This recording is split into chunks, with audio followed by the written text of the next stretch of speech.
Make full use of your anointing. And Paul is saying, for I am now ready to be offered and my time for departure has come. Paul ଏଠାରେ କୁହନ୍ତି କାରଣ ଏବେ ହେ ମୋର ପ୍ରାଣ ଆହୁତି ପରି ଢଳା ଯାଉଅଛି ମୋର ମହାପ୍ରଣୟର ସମୟ ଉପସ୍ଥିତ I have fought a good fight and I have finished my course and I have kept my faith.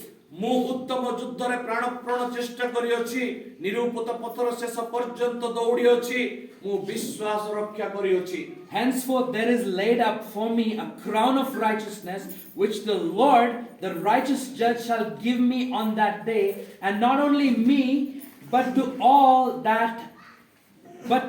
unto all of them also that love his appearing. ବର୍ତ୍ତମାନ ମୋ ନିମନ୍ତେ ଧାର୍ମିକତାର ମୁକୁଟ ରଖାଯାଇଅଛି ତାହା ସେହି ମହାଦିନରେ ନ୍ୟାୟବାନ ବିଚାରକର୍ତ୍ତା ପ୍ରଭୁ ମୋତେ ଦେବେ ପୁଣି କେବଳ ମୋତେ ନୁହେଁ ମାତ୍ର ଯେତେ ଲୋକ ତାହାଙ୍କ ଅନୁଗମନକୁ ଅନୁଗ୍ରହରେ ଅପେକ୍ଷା କରନ୍ତି ସେ ସମସ୍ତଙ୍କୁ ମଧ୍ୟ ଦେବେ Paul is so confident in the work he has done. ଆଉ ପାଉଲ ତାଙ୍କର କାର୍ଯ୍ୟରେ ବହୁତ ଧୈର୍ଯ୍ୟଶୀଳ ଥିଲେ Very soon you will die, I will die, we all will be gone. ଆଉ ଅତି ଶୀଘ୍ର ଆପଣ ବି ମରିବେ ମୁଁ ମଧ୍ୟ ମରିବି ଆମେ ସମସ୍ତେ ସେଇଟା ଜାଣିଛୁ Will you be confident that you actually did good work? କଣ ମୋ ମଧ୍ୟରେ ସେଇ ଧୈର୍ଯ୍ୟ ଅଛି କି ମୁଁ ନିଜ ଭିତରେ କହିପାରିବି କି ମୁଁ ଉତ୍ତମ କାର୍ଯ୍ୟ କରିଅଛି Or will you be like one of those boring pastors that didn't do anything? ଆଉ କଣ ସେଇ ପ୍ରକାର ମେଷ ଶାବକ ମଣ୍ଡଳୀର କାର୍ଯ୍ୟକର୍ତ୍ତା କି ଯେଉଁମାନେ କି ଅନ୍ୟ ସମୟରେ ଯେମିତି କି ଚୁପଚାପ ହେଇକି ରହିଯାଆନ୍ତି You still have time. ବର୍ତ୍ତମାନ ବି ସମୟ ଅଛି God can do a lot of things by December. ଆଉ ଡିସେମ୍ବର ସୁଦ୍ଧା ବହୁତ ବଡ଼ ବଡ଼ କାର୍ଯ୍ୟ ଯୀଶୁ କରିବା ପାଇଁ ଯାଉଛନ୍ତି I send you now into the harvest field. ଆଉ ବର୍ତ୍ତମାନ ମୁଁ ଆପଣମାନଙ୍କୁ ଆଉ କ୍ଷେତ ପାଚିବା କ୍ଷେତ ମଧ୍ୟକୁ ପଠାଉଅଛି Hallelujah. Hallelujah. Go bring souls. ଆଉ ଆତ୍ମାମାନଙ୍କୁ ଆଣନ୍ତୁ This is not about my ministry, it's about Jesus. ଏଟା ଆମର ଅନୁଷ୍ଠାନ କି ସଂସ୍ଥା କଥା ପଡ଼ିନି କିନ୍ତୁ ଯୀଶୁଙ୍କ ପାଇଁ ଆମେ କରୁଛୁ Hallelujah. Hallelujah. You are not accountable to me or pastor, you are accountable to Jesus. ଆପଣ ମୋତେ କିଛି କୁହନ୍ତୁ କି ଜଣାନ୍ତୁ ତାହା ମୁଁ ଚାହୁଁନି କି ମୋତେ ନ କହି ବିଶପଙ୍କୁ କିଛି କୁହନ୍ତୁ ନ କୁହନ୍ତୁ ତାହାର ମୋର ଲେନା ଦେନା ନାହିଁ କିନ୍ତୁ ଯୀଶୁଙ୍କ ନିକଟରେ ଆମମାନଙ୍କୁ କହିବାର ଆବଶ୍ୟକତା ଅଛି Amen. Amen. Let's pray. ବର୍ତ୍ତମାନ ଆମେ ପ୍ରାର୍ଥନା କରିବା Jesus, I bless all these pastors right now, Lord.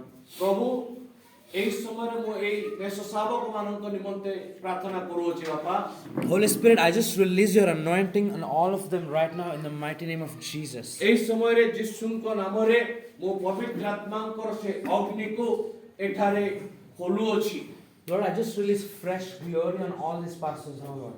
ବର୍ତ୍ତମାନ ଏହି ସମୟରେ ପ୍ରଭୁ ମୁଁ ସେହି ସଫା ପୁଣି ଉତ୍ତମ ତୈଳ ଅଭିଷେକ ଖୋଲୁଅଛି I release fresh boldness on all these pastors in Jesus' mighty name. ଧୈର୍ଯ୍ୟତା ଆଉ ଅନ୍ୟାନ୍ୟ ଦାମ୍ଭିକତାକୁ ମୁଁ ବର୍ତ୍ତମାନ ଯୀଶୁଙ୍କ ନାମରେ ଖୋଲୁଅଛି I bless them right now in Jesus' name. ଏହି ସମୟରେ ମୁଁ ଯୀଶୁଙ୍କ ନାମରେ ତାଙ୍କୁ ଆଶୀର୍ବାଦ କରୁଅଛି I release impartation on my life onto them in Jesus' name. ଆଉ ଏହି ସମୟରେ ମୋ ଜୀବନର ଅନୁଗ୍ରହକୁ ମଧ୍ୟ ତାଙ୍କ ଜୀବନରେ ହଉ ବୋଲି ମୁଁ ଘୋଷଣା କରୁଛି Use them, Lord. ବ୍ୟବହାର କର ପ୍ରଭୁ Let them not be afraid.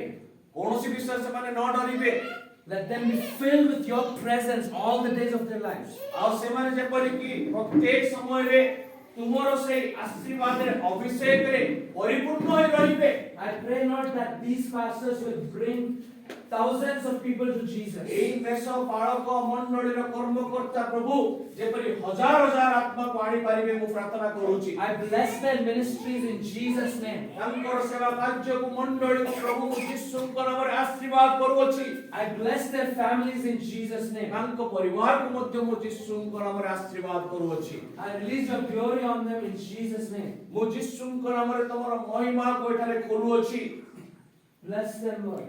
ତାଙ୍କୁ ଆଶୀର୍ବାଦ କର ବାପା In Jesus' name.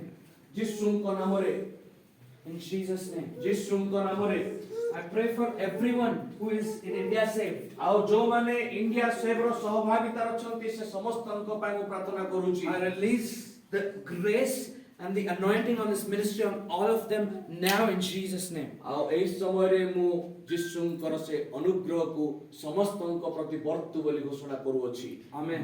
Amen. Thank you, Jesus. Thank you so much. ଆକୃଷ୍ଟ ଆଉ ଏହି ସମୟରେ ମୁଁ ବିଶେଷ ଧନ୍ୟବାଦ ଦଉଛି ପ୍ରଭୁଙ୍କ ଦାସଙ୍କୁ ଆଉ